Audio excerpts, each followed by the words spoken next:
Music in association with Alloy Aluminium Furniture Limited.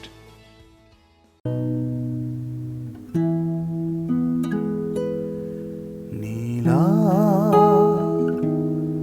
তুমি আবার এসো ফিরে, ভালোবাসা কাঁদে আজ বুক চিরে চিরে। নীলা তুমি আবার এসো ফিরে, ভালোবাসা কাঁদে আজ বুক চিরে চিরে। তুমি নেই, প্রেম নেই, কিছু নেই। নীলা তুমি আবার এসো ফিরে, ভালোবাসা কাঁদে আজ বুক চিরে চিরে।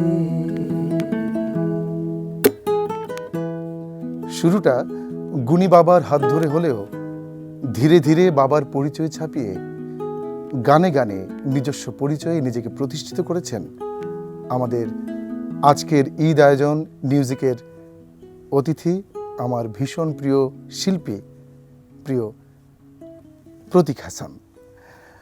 প্রতীক হাসান আর আপনার সঙ্গে আছেন আমাদের এই সময়ের খুবই ট্যালেন্টেড গিটারিস্ট অন্তু। দুজনকেই স্বাগত। ঈদ মোবারক। ঈদ মোবারক। গুণী বাবার যে প্রসঙ্গ আমি নিয়ে এসেছি, আপনাকে নানাভাবে সবসময় আসলে বাবার পরিচয় আমরা দিই। আমাদের প্রিয়, আমি প্রয়াত বলতে চাই না, আসলে উনি আমাদের হৃদয়ে আছেন। শ্রদ্ধেয় খালিদ হাসান মিলুর সুযোগ্য সন্তান আপনি। আর যে গানটা আপনি করলেন সেই গানটাও কিন্তু আমাদের এই প্রিয় শিল্পীর গাওয়া। খুবই সুন্দর আপনি গেয়েছেন। আমি কিছুটা ইমোশনাল হয়ে গিয়েছি। যদিও আজকে ঈদের অনুষ্ঠান, আমরা আনন্দ করব। আপনার বাবার প্রসঙ্গ আসবেই, কারণ প্রাসঙ্গিকভাবেই প্রতীক হাসান মানেই খালিদ হাসান মিলু, তাই না? তো আমরা এই জার্নিতে আসার আগে আমি প্রথমেই আজকের এই ঈদ আয়োজনে আমি আমাদের খালা মানে আপনার আম্মাকে আমরা কৃতজ্ঞতা জানাতে চাই, কারণ আজকের এই প্রতীক হাসান বা আপনার ছোট ভাই প্রীতম হাসানের আজকের এই অবস্থানের জন্য আপনার বাবার ভূমিকা তো ছিলই, কিন্তু মায়ের ভূমিকা আমরা ঠিক ওইভাবে আমরা স্ক্রিনে পাইনি, কিন্তু আমরা জানি, আমরা যেহেতু গানের জার্নিটা আমরা ফলো করি, আপনার মায়ের ভূমিকাটা। তো আপনার মাকে নিয়ে যদি কিছু শুরুটা আপনি করেন আর কি। মানে আজকে ঈদের দিনে ভালোই হলো যে এমন একটা আপনি পয়েন্ট আউট করার জন্য আসে প্রথমে ধন্যবাদ।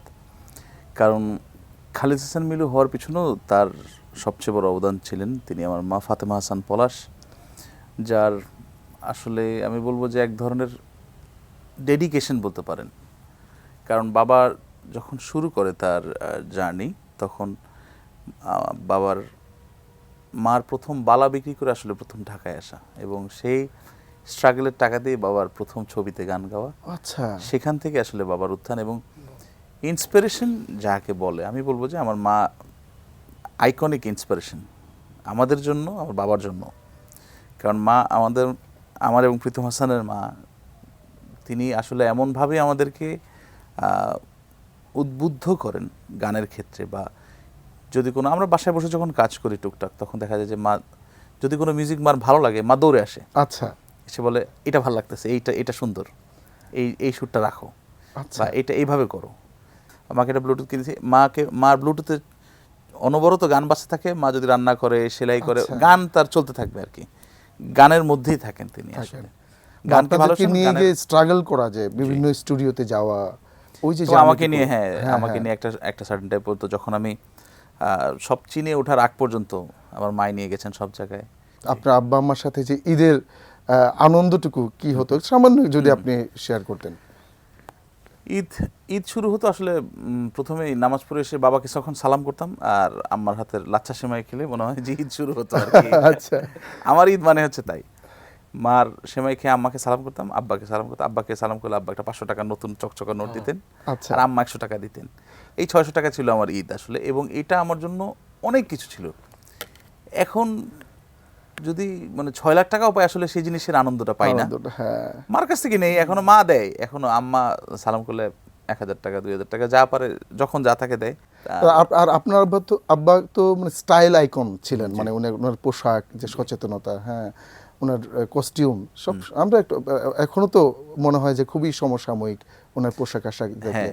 তো ওই গিফট করা হতো মানে আপনাদেরকে বাবার একটা ঈদের? জিনিস ছিল যে আমাদের ঈদে যখন ঈদ আসতো তখন বাবা দেখা যেত যে আমার এবং প্রীতমের জন্য ওই একই রকম জিনিস কেনার চেষ্টা করতেন। যদি তিনি টিম্বারল্যান্ডের জুতা কিনতেন, ওইটারই ছোট 2টা সাইজ সে কিনে নিয়ে আসতেন যে আমার ছেলেদের জন্য, দুজনের জন্য। হ্যাঁ, আচ্ছা, এবং আচ্ছা, আমাদের 2 ভাইয়ের কিন্তু কান ফুরানো, সেটা আমার বাবার ফুরিয়ে দেয়। আচ্ছা। এবং উনি নিজেও তো মনে তিনি, হ্যাঁ, নিজে দুল পরতেন এবং সে ফুরিয়ে দিয়ে আমাদেরকে লন্ডন থেকে তখন আমাদের জন্য কানের দুল নিয়ে এসে সে পরিয়ে দিয়েছেন। আমার মা বলছে না এরা ব্যথা পাবে এরকম, আমার বাবা একদম সুই দিয়ে সুন্দর করে কানের দুল পরিয়ে দিয়েছেন। এইটা খুবই আনকমন একটা স্টোরি, একদম। হ্যাঁ আসলে। এবং হি ওয়াজ ভেরি স্টাইল আইকন এবং স্টাইল কনসার্ন আমি বলবো, because he was time head. সত্য সত্য, সময়ের চেয়ে এগিয়ে থাকে অনেকটাই। আর আপনার মায়ের প্রসঙ্গে যেহেতু আমরা ওই জায়গায় ছিলাম, মাকে আমরা উৎসর্গ করে কোনো গান কি আমরা গাইতে পারি আজকে? হ্যাঁ, অবশ্যই গাইতে পারি। ওকে। আমার মার সাথে রিলেট করে যে গানটায়, আমি সেই গানটাই শোনাই। সেটা বাবা কেন চাকর ছবির, আমার মারও খুব পছন্দের গান। আচ্ছা। আর আমার মা প্রথমে দুঃখ করে বলতো যে আসলে আমার মতো এরকম দুঃখী নেই। তো আমি এখন আমরা 2 ভাই যখন স্ট্যাবলিশ, তখন আমার মা বলে যে আমার মতো সুখী নয়তো কারো, এই জন্য ওইটার সাথে একটা কানেক্টেড। এবং আপনার আব্বার গাওয়া কি চমৎকার গাওয়া, হ্যাঁ। আমার মতো এত সুখী নয়তো কারো জীবন, কি আদর স্নেহ ভালোবাসায় জড়ানো মায়ার বাঁধন, জানি বাঁধন ছিঁড়ে গেলে কবু আসবে আমার মরণ, আমার মতো এত সুখী নয়তো কারো জীবন। বাহ বাহ, কি সুন্দর, কি সুন্দর, বাহ, থ্যাংক ইউ, কি সুন্দর। এই মায়ার বাঁধনে জড়িয়ে থাকবেন বাংলা গানে। আসলে কি সুন্দর গায়কী, আপনার বাবার আসলে গায়কীটা আপনি পেয়েছেন, হ্যাঁ। চেষ্টা করি, আসলে চেষ্টা করে যাই। আর এই গানটার চমৎকার সুর করেছেন শ্রদ্ধেয় আলাউদ্দিন আলী, আর গীতিকার আমাদের শ্রদ্ধেয় মোহাম্মদ রফিকুজ্জামান, ওনাদেরকেও আমরা অসম্ভব শ্রদ্ধা এবং কৃতজ্ঞতা জানাচ্ছি। এবং সেই কালজয়ী সুর তারা করে গেছেন বলেও কিন্তু এখনো আরো মনে হয় 50 বছর পরে এই গানগুলো এরকমই এভারগ্রিন হয়ে যাবে। সত্য, বেঁচে থাকবে আর কি। বেঁচে থাকবে। আচ্ছা, আমরা আপনার শুরুটা আমরা জানি, আপনার শুরুটা কিভাবে বাংলাদেশের মানুষ জানে, শ্রোতারা জানে। তো শুরুরও আগে শুরু থাকে কিন্তু, তাই না? শুরুর আগে শুরু। আচ্ছা। তো আপনার আব্বা থাকা অবস্থায় আপনার 2 ভাই আপনারা গানে আসবেন তখনও জানতেন না, কিন্তু উনি কি চাইতেন আপনারা গানে আসেন, বা গান কি উনি কখনো নিজে থেকে শিখিয়েছেন আপনাদেরকে? গান আসলে বাবা, আমি যদি বলি, বাবা কখনো এরকম হাতে ধরে গান আমাদেরকে দেখাননি। বাট বাবা যখন রিয়াজ করতেন আমরা তখন আড়ি পেতে শুনতাম। আচ্ছা। বাবাকে ভয় পেতাম যেহেতু, খুব তার রুমে যাওয়ার সাহস হতো না। বাট বাবার কথা ছিল যে আসলে তখনকার সময় আসলে শিল্পীদের তো ওই যে এরকম অবমূল্যায়ন করা হতো, কিছুটা একটু ছোট করে দেখা হতো একদম, আমি ফ্র্যাঙ্কলি যদি বলি। তো বাবার এই জায়গাটার খুব রাগ ছিল যে আর্টিস্টদেরকে, যেহেতু একজন আর্টিস্ট হচ্ছে সারা সেই দেশের রিপ্রেজেন্টেটিভ যদি বলি, তো সেই জন্য বাবা চাইতেন যে সবসময় যে এমন একজন আইকনিক আর্টিস্ট হও যেন তোমাকে আঙুল তুলে বা প্রশ্ন না করতে পারে কখনো। শিক্ষাগত যোগ্যতাটা তোমার থাকতে হবে এবং শিক্ষার গণ্ডি পেরিয়ে আসলে তুমি আসো সঙ্গীতে। বাট বাবা অবশ্যই চাইতেন যে তার যে কোনো একজন সন্তান হলেও যেন অন্তত তার লেগেসিটা ক্যারি করে। আচ্ছা আচ্ছা। তো আমি টুকটাক গান বাথরুমে গাইতাম, ভয়ে ভয়ে গাইতাম। তো প্রীতম গানে কখনোই ছিল না, বাট প্রীতমের অ্যাম্বিশনই ছিল ছোটবেলা থেকে সে আর্মি হবে। আচ্ছা। একদম সে আর্মিতে যাবে, ডেডিকেটেড হয়েছেও তাই, মানে ওয়ান ম্যান আর্মি, আর ওয়ান ম্যান আর্মি। তো ও যখন কাজ করতো তখন ও যখন কম্পোজিশন আসে, কম্পোজিশনও কিন্তু আমি যখন টুকটাক করে প্রথম শুরু করি, ও আমার দেখা দেখি ইন্টারেস্টে বলো আচ্ছা ঠিক আছে দেখি তো জিনিসটা কেমন। এই গবেষণা করতে করতে মানে he আপনারই became- কম্পিউটারে? হ্যাঁ আমার কম্পিউটারে প্রথম গবেষণা করতে করতে সে কম্পোজার, এবং আমার ফুপুর প্রথম কিনে দেওয়া কম্পিউটার, ফুপু কিনে দিল, হ্যাঁ হ্যাঁ। সেই প্রথম কম্পিউটার, এবং সেটাতে সে তার কাজ শুরু করলো। আচ্ছা, আপনার বাবার সাথে তো আপনার নিশ্চয়ই উনি যখন স্টুডিওতে ভয়েস দিতেন সেই জার্নিটুকু আপনার আছে নিশ্চয়ই, আপনি বাবার সাথে গিয়েছেন, ওরকম কোনো স্মৃতি আপনি বলবেন কি? আমি তো বাবার সাথে প্রায় সময় যেতাম, আসলে আমি ছোটবেলা থেকে একটু খাবার পাগল, সেটা অনেকেই জানে। আচ্ছা, তো বাবার সাথে গেলে বেলি রোডে যখনই আসতাম, বেলি রোড তখন ছিল খাবারের জায়গা, হাব। খাবারের জায়গা, হ্যাঁ। তো আমি খুব মাঝে মাঝে মাঝে জোর করে আসতাম বাবার সাথে যে বাবা আজকে আমাকে একটু নিয়ে যাও, আমি একটু যাবো, যে আবার কিছুক্ষণ পর বোর হয়ে যেতাম, কারণ বাবা রেকর্ডিং হতো 3.5-4 ঘন্টা, তখন তো স্পুলে রেকর্ডিং হতো।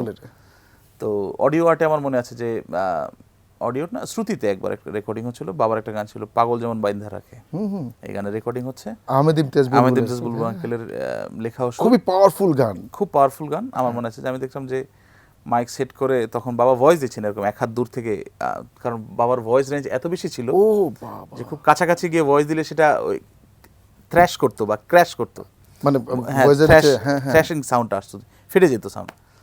তো সেই জন্য বললো যে এক হাত দূর থেকে সেই শ্রুতিতে যখন রেকর্ডিং হচ্ছে, রেকর্ডিং শেষে আমি বসে বসে ওই পেটিস আর জুস খাচ্ছি, হয় বার্গার খাচ্ছি, কিছু না কিছু অর্ডার করে করে খাচ্ছি, বুলবুল চাচার পাশেই বসা, বুলবুল চাচা হারমোনিয়ামে বসে ভয়েস নিচ্ছে, বাবার গান শুনছে। বাবা কিন্তু ভয়েসের ক্ষেত্রে খুব খুঁতখুঁতে ছিলেন, মানে খুব মানে ওভার পারফেকশনিস্ট, এবং দেখা যেত একটা রেকর্ডিং সুরকার বলছে যে হয়ে গেছে, বাবার মন মতো যদি না হয়, এমন হয়েছে যে বাবা গাড়ি নিয়ে বাসা চলে গেছে, বাসায় ঢোকার আগে থেকে সে বলছে গাড়ি ঘোরা, আবার সে স্টুডিওতে এসে বলছে না ওই জায়গাটা আমার আবার গাইতে হবে। আচ্ছা আচ্ছা আচ্ছা, এরকম ছিল সে, এরকম মানে পাগলামি করতো। এই জন্যই আসলে গান তার মানুষ এখনো যখন শোনে সেই জন্য এরকম ইয়ে হয়ে যায়, আসলে ডেডিকেশনটা সেরকমই ছিল। তো আপনি ছিলেন পাগল যেমন বাইন্ধা রাখের যখন রেকর্ডিং হয়, বাবা যখন ভয়েস বুথ থেকে বেরোয় আসলো, বাবার গোসল হয়ে গেছে একদম, পুরো শার্ট ভিজে, বাবা ব্ল্যাক টি শার্ট পরা ছিল, একদম ভিজে গেছে। আমরা দেখলাম যে যখন আমাদের তো তখন বাইরের রুমগুলিতে এসি থাকতো, তো বাইরের রুমে যখন আসলো পুরো গোসল হয়ে গেছে, বাবা এরকম তোয়ালে দিয়ে মুখ মুছছে। তো লাস্টের একটা পার্ট ছিল তখন, তো যেহেতু স্কুলের রেকর্ডিং, যে আমার অসংখ্য মাথারি কেশের হিসাব যদি করি তার চেয়ে বেশি দিন, এই ট্রানজ্যাকশনে খাদে যেটা ছিল, এই খাদে এসে বাবা বলতেছে যে না একটা সুর আমার কাছে একটু কম মনে হচ্ছে। বুলবুল চাচা বলতেছে মিলু ঠিক আছে, এটা লাগবে না, এটা বোঝা যাচ্ছে না।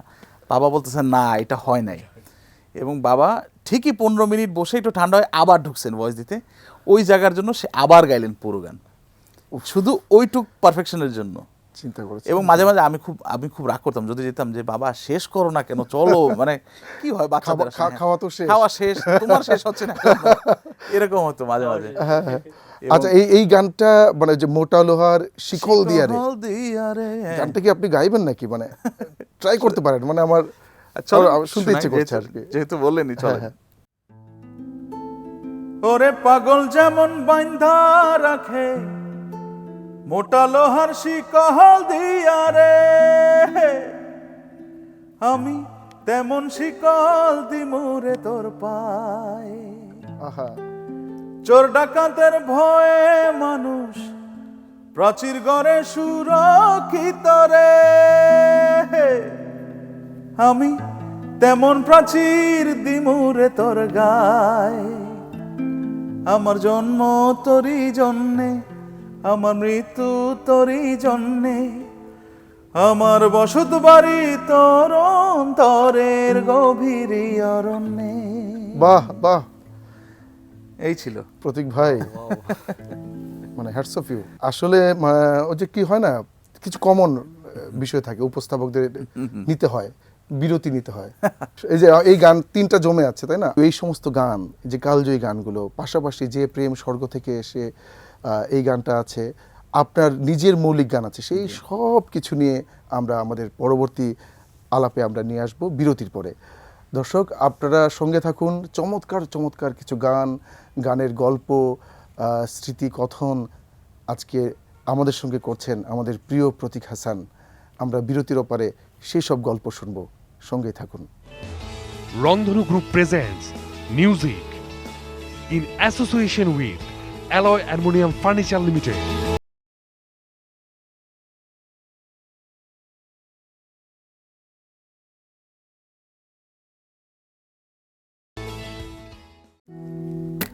আমার প্রথম প্রেম শেষ ভালোবাসা তুমি, তুমি যে আমার জীবনে প্রথম বসন্ত মৌসুমী। ও মৌসুমী, ও মৌসুমী, ও মৌসুমী, মৌসুমী, মৌসুমী। বাহ বাহ, মানে আপনার আব্বার মৌসুমী সিরিজের গান না? একদম এটা কি তৃতীয় গান? তৃতীয় মৌসুমী, এটা তৃতীয় মৌসুমী গান। প্রথম ছিল সেই মেয়েটি। আচ্ছা, ওই ছবিটার আরেকটা গান ছিল চারিদিকে শুধু তুমি, তুমি তুমি। তো তখনকার সময় কি হতো, নাম নিয়ে গান হলে হিট হয়ে যেত বিষয়টা। হয়ে যেত। এবং সবাই বাবাকে দেখলে জিজ্ঞেস করতো যে ভাই আপনার মৌসুমী নিয়ে আরো গান করেন না কেন? আচ্ছা, তো সেই প্রশ্নের প্রেক্ষিতে আসলে বাবা বললো পরবর্তীতে, ঠিক আছে মৌসুমী নিয়ে আমার যেহেতু অডিও অ্যালবামে কোনো গান নাই, let's make a song on Moushumi for the album. তো ওনার তো রুবি নিয়েও গান আছে, হ্যাঁ তাই না? হ্যাঁ, এই গানটা তো খুবই জনপ্রিয়। বাবা অনেকগুলো না, নীলা, রুবি, রুবি, অনেকগুলো নাম নিয়ে অনেকগুলো। রুবি নিয়ে গানটা কি হয়ে যাবে নাকি? মৌসুমী হলো, রুবিটা বাদ যাবে কি জন্য? সব যদি এক এক আজকে সব নাম দিয়ে আমরা ইয়ে করে নাম না হয়ে যায় ভালো, অবশ্যই একদিন আমরা হ্যাশট্যাগ ডেডিকেটেড করে দিই।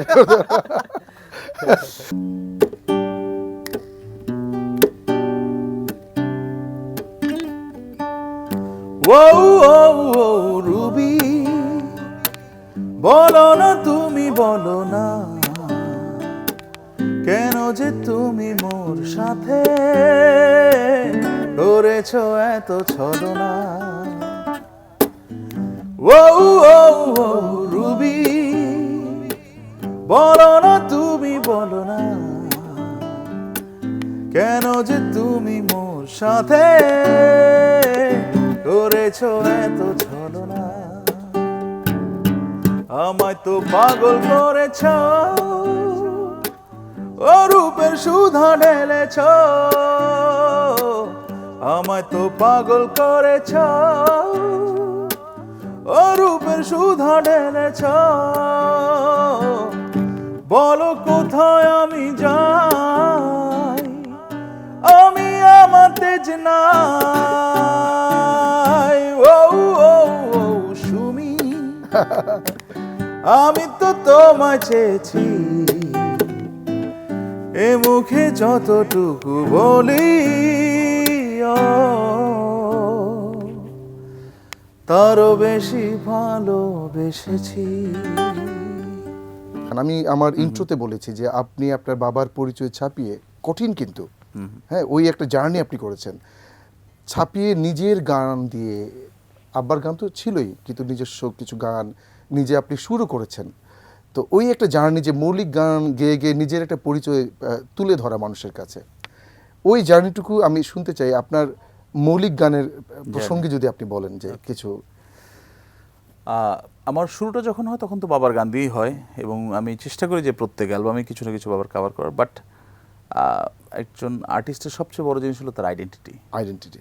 তো ওই আইডেন্টিটি ক্রিয়েট করাটা আমার জন্য সেটা আরও 10 গুণ বেশি ডিফিকাল্ট ছিল। বিকজ আমার উপরে যার নামের ছায়া, সেই নামকে ছাপিয়ে আসলে নতুন করে নাম স্ট্যাবলিশ করাটা কম্প্যারিজনের মধ্যখান দিয়ে যেত। এবং আমি সবসময় একটা চ্যালেঞ্জের মধ্যে থাকতাম যে আমাকে ভালো করতেই হবে, বাট সেটাকে স্ট্যাবলিশ করার জন্য আমি চেঞ্জিং শুরু করি হচ্ছে, আমি একটা গ্যাপ দিই। তারপরে আচ্ছা, মার্কেটে প্রায় অনেক দিন একটা গ্যাপ দিই। আমি 8-এর পরের থেকে অ্যালবাম করিনি আর। আচ্ছা, 8 থেকে আমার লাস্ট সোলো অ্যালবাম ছিল 8-এ। তারপর এসে আমি আমার ইগলের সাথে যখন আমি সাইন আপ হই, এর আগে যত সঙ্গীত অ্যালবাম ছিল তো কিছু কিছু কাভার নাম্বার ছিল, কিছু কিছু কমন নাম্বার ছিল।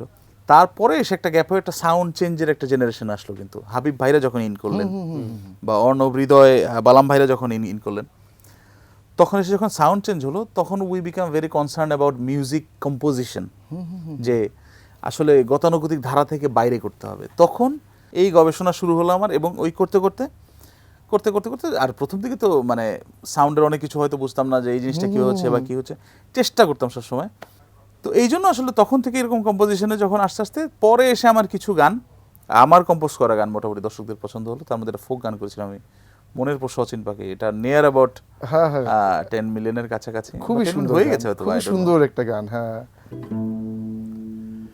মনের পোষা অচিন পাখি চেনা ঘরে দিল ফাঁকি, আপন করে রাখলাম যারে করে গেল পর, ভুল ছিল ভালোবাসা দেখালো সে মিছে আশা, সহজ সরল হাসি মুখে ভাঙলো রে অন্তর, পিঞ্জর ভাঙা পাখি কিয়া নিরে ফিরে আসে, হৃদয় ছেড়ে ভেসে বেড়ায় সে কোন আকাশে। চমৎকার সুর করেছেন এবং আনপ্লাগড শুনতে ভালো লাগছে। অন্তকে ধন্যবাদ। হ্যাঁ, একদম। খুবই অন্ত আসলে প্রত্যেকটা গানের মানে সিগনেচারই চেঞ্জ করে দিচ্ছে, সিগনেচার চেঞ্জ করছে। It's beautiful. আর গানটা লিরিক শুনে মনে হচ্ছে খুব নামজাদা কোনো লিরিসিস্ট গানটা লিখেছেন। এইটা উইথ ইউর পারমিশন আমি বলতে চাই অডিয়েন্সকে, এই গানের গীতিকার কিন্তু আমাদের প্রিয় প্রতীক হাসান, যদিও ছদ্মনামে উনি লিখেন। তো আজকের আমারই অনুষ্ঠানের মধ্য দিয়ে আজকে একটু ডিসক্লোজ করেন বিষয়টা, যে বেসিক্যালি আমি গান মানে দুষ্টুমি করতে করতে লেখা।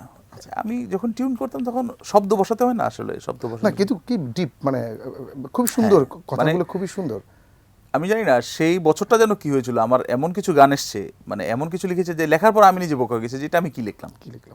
এরকম হয় মাঝে নাজিল হয়েছে হ্যাঁ, আসলে। আসলে কিছুটা সেরকম। হ্যাঁ, নাজিল হয়েছে। প্রতীক হাসান, প্রীতম হাসান দুইজন কিন্তু স্বনামে ভালো ভালো ভালো কাজ করে যাচ্ছেন আপনারা দুজনেই। তো ভিতরে ভিতরে একটা সুস্থ প্রতিযোগিতা কি থাকে অবশ্যই দুজনের মধ্যে? সবচেয়ে বড় জিনিস প্রতিযোগিতা চাই, we are very good critics আমরা দুজনই। আচ্ছা, ও আমার কাজের খুঁত ধরে প্রশংসা করে, আমি ওর কাজের খুঁত ধরে প্রশংসা করি, এবং আমরা ডিসকাস করি, যেটা একদম ফ্র্যাঙ্কলি। আমরা প্রীতম যে কোনো একটা কাজ তৈরি করে আমাকে প্রথম পাঠায়, আমি শুনে বলে এই জায়গাটা ভালো লাগতেছে না, এটা চেঞ্জ করো, বা এইটা করো, এই জায়গার কম্পোজিশনটা এরকম হচ্ছে না, বা রিদমে এই জায়গাটার পাঞ্চ পাচ্ছি না, মানে উই ডিসকাস অ্যাবাউট ইট। আমরা প্রীতমকে ডেডিকেট করতে পারি আজকের অনুষ্ঠানে তার কোনো গান, মানে যেটা আপনি গেয়েছেন। অবশ্যই, তাহলে আমরা সেই সিগনেচার গানই করি, যেটা দিয়ে আমরা পুরো বাংলা কাঁপাচ্ছি আসলে। আচ্ছা আচ্ছা, এই যে বিআইন সাহেব মাইন্ড খাইয়েন না, কালা চশমা পরলে কিন্তু বেল পাবেন না, একে তো রূপ হেরাগুন, তারা বরফা পর দেখুন, মনে দয়া মায়া সব কি আপনার ভেন্টি ব্যাগে রাখছেন, আপনি দেখতে ঝাক্কাস, শুনছি নাচেন ভালো, তবে আজকের দিনে ডান্স ফ্লোর কেন থাকবে খালি, বিআইন সাহেব আপনার জন্য ঢাকা থেকে ডিজে আনছি, মন খুইলা নাচেন আপনি হেভি বিটে গান ছাড়ছি। আমার খুব জানতে ইচ্ছে করে যে আপনার বাবা যখন তুমুল জনপ্রিয়তায়, তো বাবার গান তো শোনা হতোই, কারণ বাবা, আপনি বলেছেন বাবা রেয়াজ করতেন, আপনার দুই ভাই শুনতেন। ওই সময় কি অন্য কোনো শিল্পীর গান আপনারা শুনতেন? যেমন আপনি ব্যাক স্ট্রিট ভয়েসের গান আপনি শুনতেন খুবই, লুকিয়ে লুকিয়ে পুরো রাত শুনেছেন, এরকম গল্প আমার কানে এসেছে। ডাই হার্ট ফ্যান ছিলাম এবি, আইয়ুব বাচ্চু চাচা। আচ্ছা, এবং একটা মজার ছোট্ট স্টোরি আছে, আমি শেয়ার করি, আমি জানি না আপনি শুনেছেন কিনা। আমি যে স্কুলটায় পড়তাম ক্যাপিটাল হিল, সেখান থেকে ওয়াকিং ডিস্টেন্স ছিল আসলে সিদ্ধেশ্বরী, হ্যাঁ সত্য। তো আমরা স্কুলে আমাদের আড্ডাটাই ছিল নতুন কি গান আসছে, এটার গান চলো কে তুলছে, চলো গাই, এই ছিল আমাদের ইয়ে। তো একদিন এরকম কথাবার্তা আমি একদিন বললাম চলো বাচ্চু চাচার বাসা থেকে আমরা সবাই অটোগ্রাফ নিয়ে আসি। তো যে কথা সেই কাজ, আমরা ছুটির পরে সব গিয়েছি। বাসা যাওয়ার পরে বাচ্চা চাচি গেট খোলার পরে বললো বসো, অনেক ছোটো ছোটো বাচ্চারা ইন্টারকম ফোন করে যে স্কুলের কিছু বাচ্চারা আসছে আপনার সাথে, তখন আমি 5-এ পড়ি।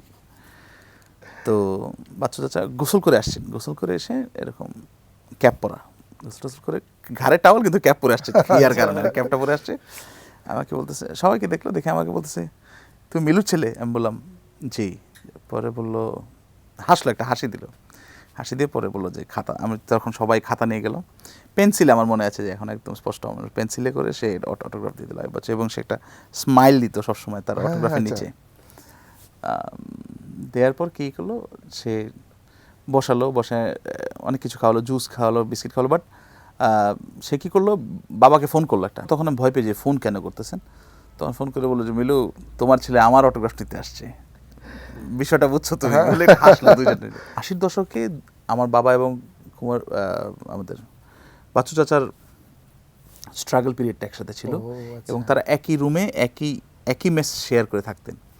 একটা খাট ছিল এবং নিচে, এবং বাবা যেদিন নিচে ঘুমাতো বাচ্চু চাচা উপরে ঘুমাতেন, বাবা উপরে ঘুমালে বাচ্চু চাচা নিচে ঘুমাতেন, এবং দুজনের ভিতর বন্ধুত্বটা এত গভীর ছিল।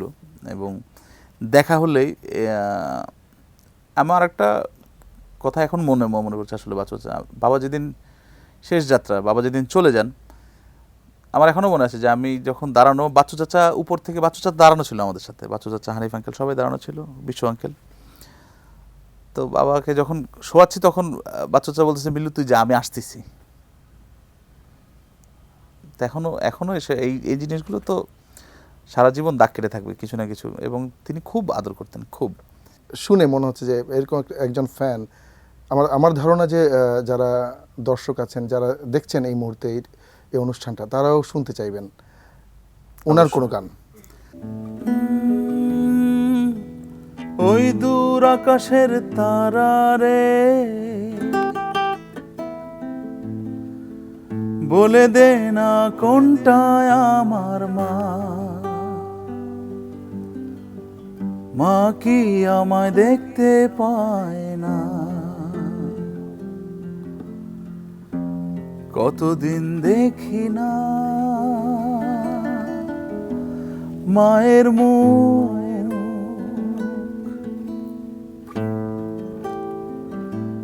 মা গো মা, ও গো মা, তোমার মতো কেউ না, মা গো মা, ও গো মা, তোমার মতো কেউ না।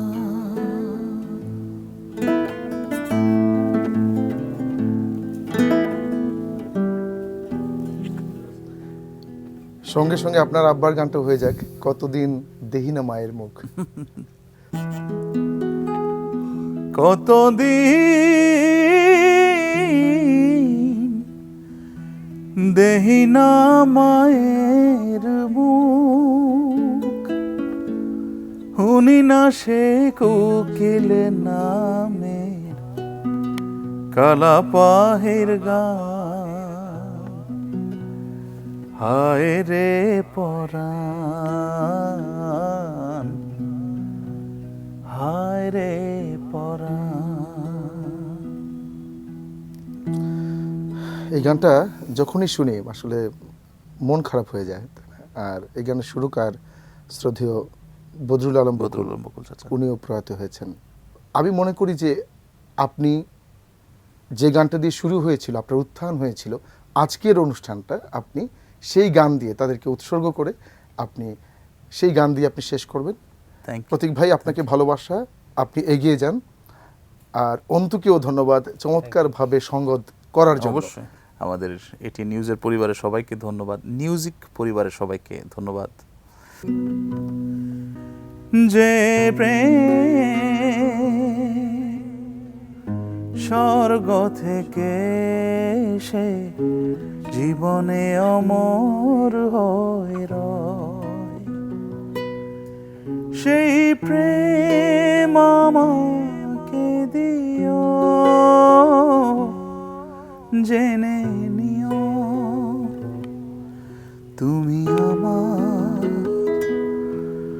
তুমি আমার প্রাণের চেয়ে প্রিয়, তুমি আমার প্রাণের চেয়ে প্রিয়।